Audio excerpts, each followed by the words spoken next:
The drive to her office took 20 minutes through empty streets lined with shuttered factories and broken streetlights. Millbrook had seen better days, but Lisa's agency occupied a gleaming glass building on the edge of town, a monument to new money in a landscape of old rust. I parked across the street and looked up at the third floor, where warm light spilled from the windows of Sterling and Associates. My heart actually fluttered with anticipation. When was the last time I'd surprised her? When was the last time we'd done anything spontaneous? The security guard at the front desk was asleep, his head tilted back, mouth open like a fish. I slipped past him and took the elevator to the third floor, clutching my peace offerings. The office was quiet except for the hum of computers and the distant sound of voices. I followed the voices down a hallway lined with motivational posters and awards for advertising excellence. The voices were coming from the corner office, Derek Sterling's office, the boss man himself. I'd met him a few times at company parties, a silver-haired, smooth talker who wore suits that cost more than my monthly salary. I was about to knock when I heard Lisa's laugh. Not her polite professional laugh, but the one she used to reserve for me, the one that made her sound 20 years old again. "Derek, we shouldn't be doing this here," I heard her say. "The cleaning crew isn't due for another hour," came Derek's voice, low and confident. "Besides, I've been thinking about this all day." Something cold settled in my chest. I stepped closer to the partially open door and peered inside. Lisa was sitting on Derek's desk, her skirt hiked up, her blouse unbuttoned. She spotted me immediately and walked over, her heels clicking on the sticky floor. Even in this dive, she looked like money. Perfectly styled blonde hair, designer clothes, and the kind of confidence that comes from never having to check your bank balance. "Tom Patterson," she said, sliding into the booth across from me. "We met at the Christmas party 2 years ago." I remember. I studied her face, looking for signs of the bitterness I'd expected from a woman scorned. Instead, she seemed almost amused. "You're my mysterious text friend?" Guilty. She signaled the bartender for a drink. "Vodka tonic, top shelf," she called out, then turned back to me. "I suppose you're wondering why I'm here." The thought had crossed my mind. Because Derek Sterling destroyed my marriage, and now he's destroying yours, and because I have information you need. The bartender brought her drink, and she took a sip before continuing. "Derek has a pattern, Tom. He targets wives of blue-collar workers, mechanics, construction workers, electricians, women who feel trapped in small-town life and dream of something bigger." "How many?" I asked. "You're number 4 that I know of." The number hit me like a punch to the gut. 4 marriages? 4 that ended. There were others where the husbands either didn't find out or were smart enough to fight back before it went too far. She pulled out her phone and showed me a photo. "This is Rebecca Chen. Her husband was a plumber. Derek convinced her she was destined for bigger things, got her promoted to senior account manager, then dropped her when the next opportunity came along." I studied the photo. Pretty woman, early 30s, with the same hungry look I'd seen in Lisa's eyes lately. "I never meant for it to happen like this." "I know," I said, and I did. Lisa wasn't evil, just weak. She'd been offered something shiny and new, and she'd grabbed it without thinking about the cost. But Derek Sterling was different. He'd known exactly what he was doing, exactly whose life he was destroying, and he'd done it before. "I'll sleep in the guest room tonight," I said. "Tomorrow we can start the paperwork." "Tom, wait." Lisa stood up, reaching for me. "Maybe we could try counseling? Maybe—" "Lisa," I stopped her with a look. "It's over. We both know it. Let's just try to end it with some dignity." She nodded, tears streaming down her face. "I really am sorry." "I know," I said again. "So am I." I went to the guest room and closed the door, then pulled out Sandra's business card. I stared at it for a long time before making my decision. I typed out a text. "I'm ready to hear your plan." The response came back immediately. "Tomorrow, my house, 2 p.m. Come ready for war." I deleted both messages and tried to sleep, but my mind was racing.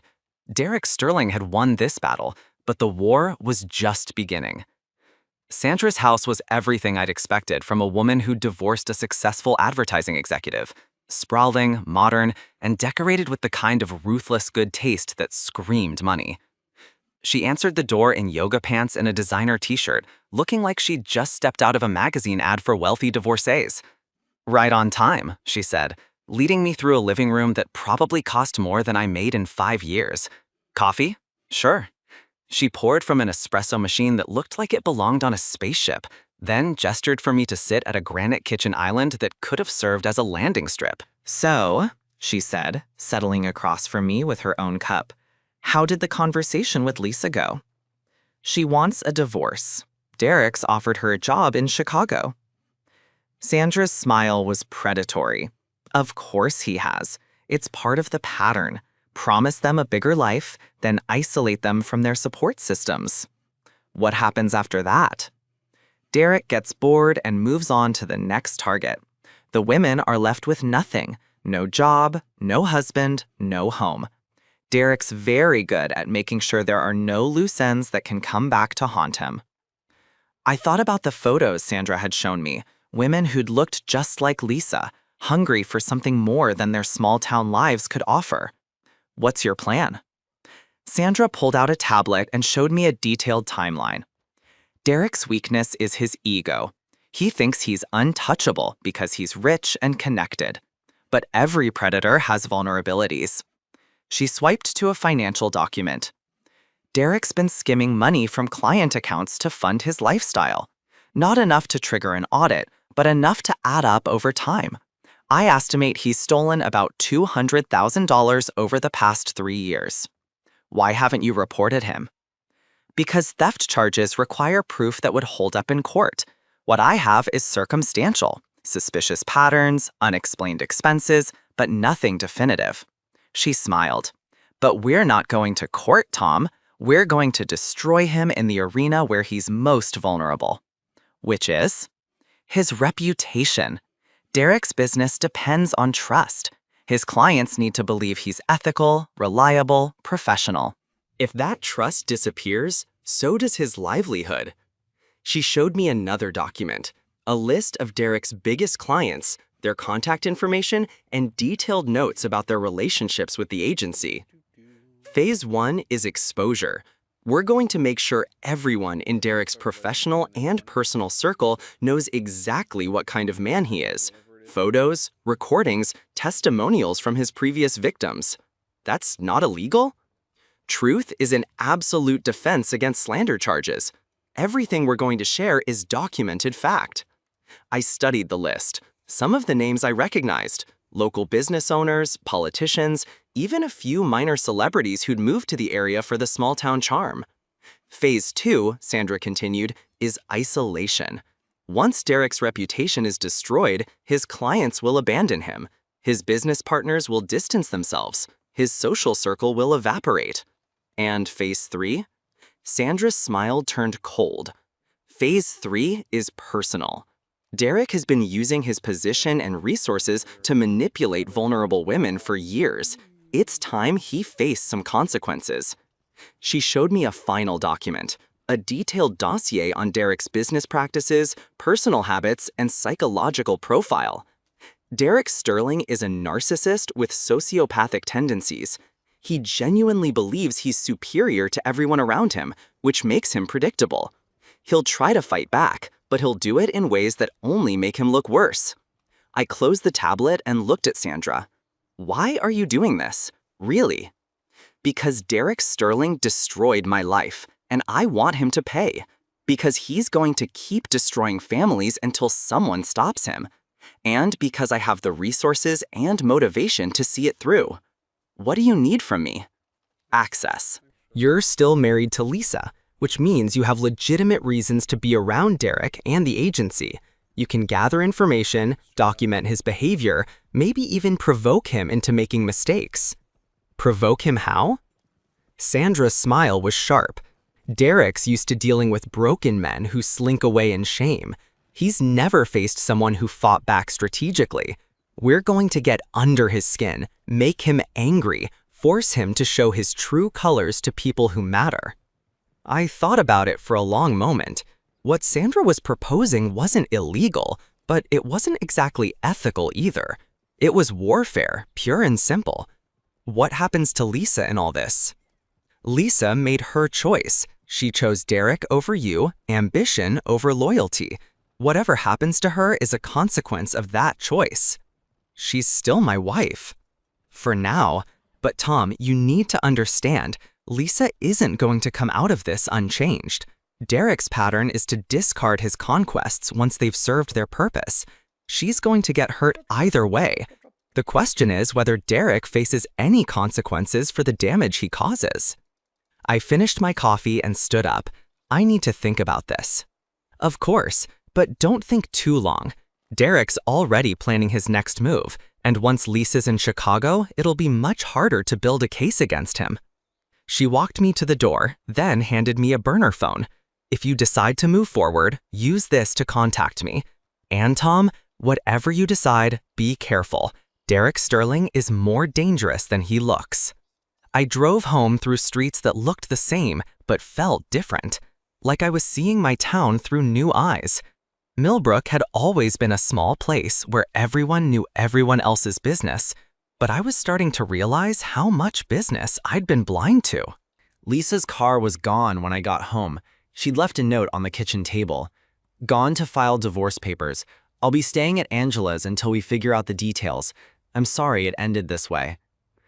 I crumbled up the note and threw it away, then sat at the kitchen table where we'd eaten breakfast together for 15 years.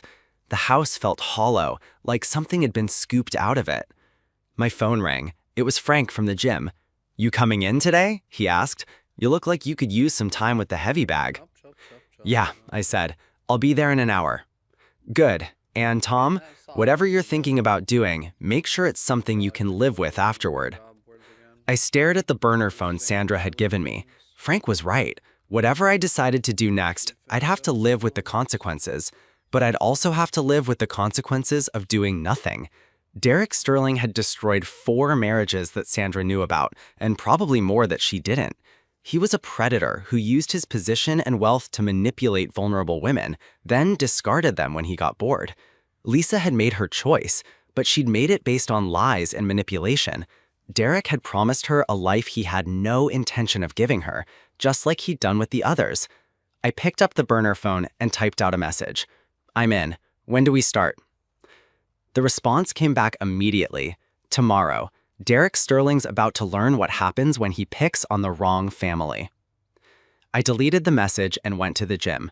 I had a feeling I was going to need to be in fighting shape for what came next.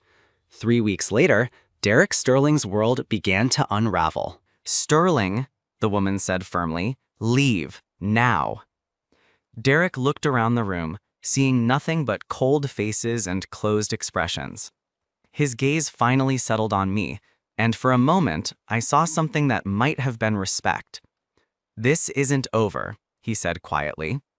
"Yes," I replied, "it is." Derek grabbed his briefcase and stormed out, leaving the board to deliberate. I was asked to wait in the lobby while they discussed their decision. 20 minutes later, the steel-haired woman, I learned her name was Margaret Whitfield, and she owned 3 businesses in town, came down to deliver the verdict. "Mr. Patterson," she said, "the board has voted unanimously to terminate Derek Sterling's employment, effective immediately. We'll be conducting a full audit of all client accounts and implementing new oversight procedures." "What about the stolen money?" "That's a matter for law enforcement. We'll be filing a report with the district attorney tomorrow." I nodded, feeling a strange mixture of satisfaction and emptiness. "Thank you for listening." "Mr. Patterson," Margaret Whitfield's voice stopped me as I headed for the door. "I'm sorry about your marriage, but what you did tonight took courage. This community is better off without predators like Derek Sterling."